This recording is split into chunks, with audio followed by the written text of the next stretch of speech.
In the spring of 1940, France had the most respected army on Earth. It had more tanks than Germany. It had more men along the front.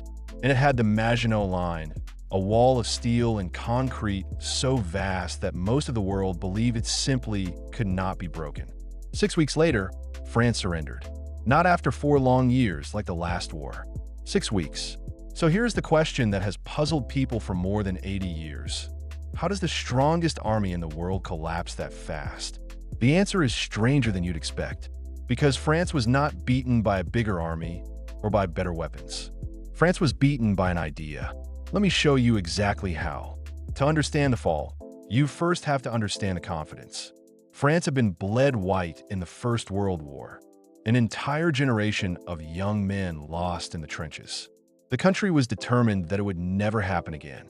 So through the 1930s, France poured a fortune, billions of francs, into the Maginot Line, a chain of massive forts, gun turrets, and underground cities of concrete running along its border with Germany.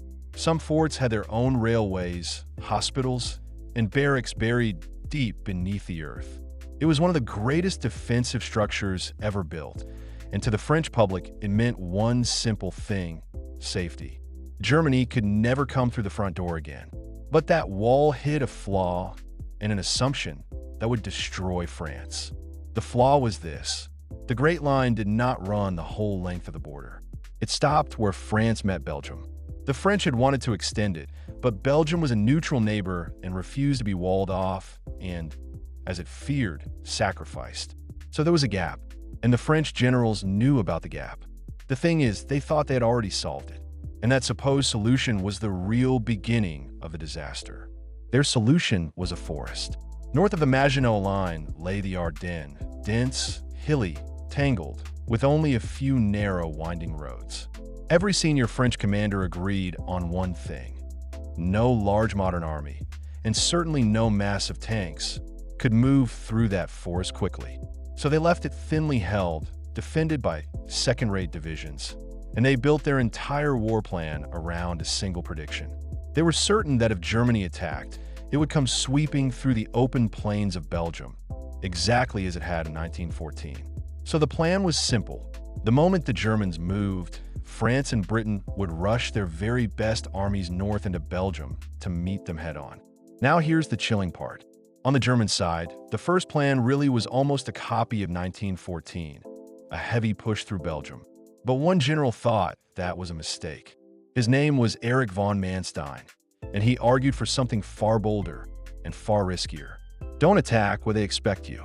Send the main weight of the army, the bulk of the tanks, straight through the impassable Ardennes, punch across the Meuse River, and then turn and race for the English Channel, slamming a door shut behind the Allied armies as they rushed forward into Belgium.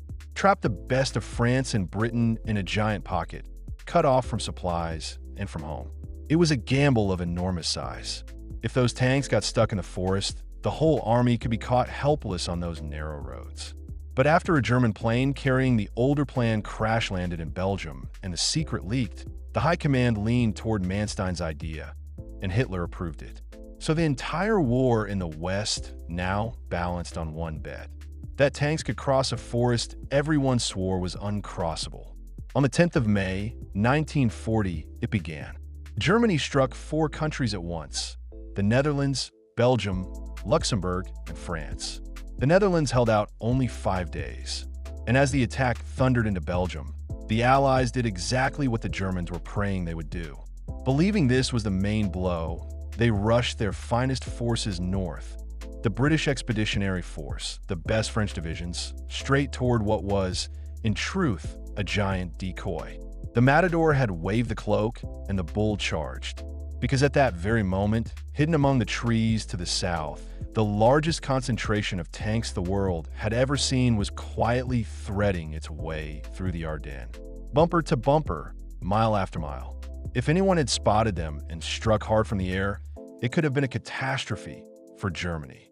But the French eyes were all turned the wrong way, north. A pre-war German exercise had calculated that the Ardennes would take 9 days to cross. One tank commander, Guderian, had insisted he could do it in 4. He was right. By the 12th and 13th of May, German panzers came bursting out of the forest near the town of Sedan, days ahead of anything the French believed possible.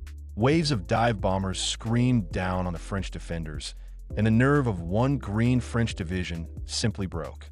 German engineers threw bridges across the Meuse, the last real natural barrier, and within hours, it too was gone. A young commander named Erwin Rommel pushed his tanks across as well. The door was now wide open, and the French faced a decision they were utterly unprepared to make. What happened next had never been seen in the history of warfare. Instead of stopping to wait for the slower infantry to catch up, the German tanks turned west and simply ran. They raced across northern France faster than any army had ever moved, brushing aside scattered, confused resistance. In a little over a week, they reached the coast near the English Channel. And in doing so, they drew a line straight across the map, trapping the best armies of France and Britain in a shrinking pocket to the north, exactly as Manstein had sketched it on paper months earlier. A desperate evacuation by sea would later rescue much of the British army from the beaches, but France's finest divisions, its best tanks, its modern army, were now cut off and doomed. So let's return to the question we started with. France had more tanks, more divisions on the front. Many of its tanks were better armored than the German ones. So why did it lose? The honest answer is that France did not lose because it was weak. It lost because of three ideas. The first was doctrine. France was still fighting the last war, slow, defensive, built around fixed lines and firepower. So it scattered its tanks in little groups all along the front, tied to the infantry. Germany did the exact opposite. It gathered its tanks into concentrated armored fists and drove them through a single point. One side spread its strength thin everywhere. The other focused everything in one place. The second idea was that one fatal assumption, that a forest could make an attack impossible. The entire French plan rested on a single word, impassable, and that word was wrong. The third was speed, or France's lack of it. German tanks carried radios and moved on their own initiative. French orders crawled down telephone lines and arrived hours too late. Commanders simply could not believe how fast the enemy was advancing, and their counterattacks came in slow, piecemeal, and fell apart on arrival. So notice what this means. The Maginot Line never really failed as a wall. The concrete did its job. The Germans didn't even try to smash through it. They walked around it. What failed was the thinking behind it. By the second week of June, it was over in all but name. The French government fled Paris for the city of Bordeaux and declared the capital an open city to spare it from destruction. On the 14th of June, German soldiers marched into Paris, and the swastika was raised over a stunned and silent city. Days later, France asked for terms. And here, the story turns from military to deeply personal. When France asked for an armistice, Hitler chose the location himself, a quiet forest clearing at Compiegne. It was no random spot. It was the exact place where, in 1918, a defeated Germany had been forced to sign its surrender, ending the First World War. Hitler had the original railway carriage from that day removed from its museum and rolled back onto the precise spot it had stood 22 years before. He sat down in the very chair the French commander had used to dictate terms to Germany in 1918. He listened to the opening words being read. Then, in a cold, calculated gesture of contempt, he stood up and walked out, leaving his officers to finish.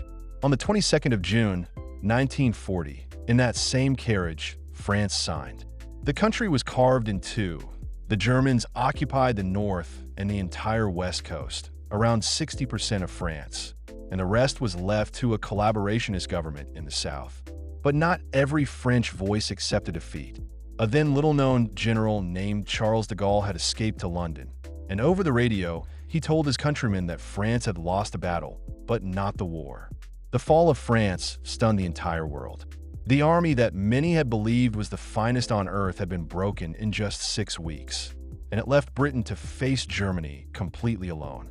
But the deepest lesson of 1940 was never really about tanks or forts at all. It was this: armies don't usually lose because they are weak. They lose because they prepare for the war they expect, instead of the war they actually get. France built a wall to fight the last war. Germany built a plan to fight the next one. And in 6 short weeks, that single difference decided the fate of a continent. Thanks for watching. There are many more stories like this one waiting on this channel. So stay with us, and I'll see you in the next story.